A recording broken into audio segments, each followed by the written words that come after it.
Shamsul Haque Khan school and কলেজের অষ্টম শ্রেণীর শিক্ষার্থী খালিদ সাইফুল্লাহ জাতীয় লিঙ্গুইস্টিক অলিম্পিয়াডে চ্যাম্পিয়ন। গন্তব্য এখন তাইওয়ান। জাতীয় লিঙ্গুইস্টিক অলিম্পিয়াড 2025-এ সারা দেশের শীর্ষ মেধাবীদের হারিয়ে চ্যাম্পিয়নের গৌরব অর্জন করেছে শামসুল হক খান স্কুল অ্যান্ড কলেজের লিটারেচার ক্লাব সদস্য অষ্টম শ্রেণীর ছাত্র KM খালিদ সাইফুল্লাহ।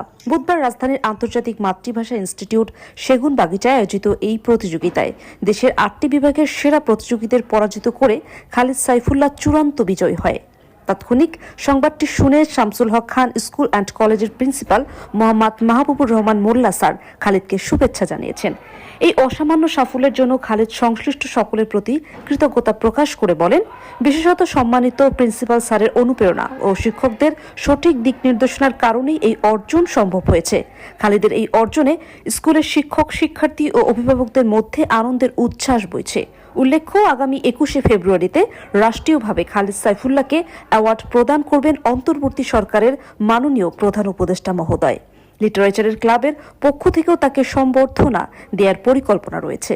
তার এই সাফল্য ভবিষ্যতে শামসুল হক খান স্কুল অ্যান্ড কলেজের শিক্ষার্থীদের অনুপ্রাণিত করবে বলেও মনে করছেন সংশ্লিষ্টরা। সাইক হাসান, ঢাকা।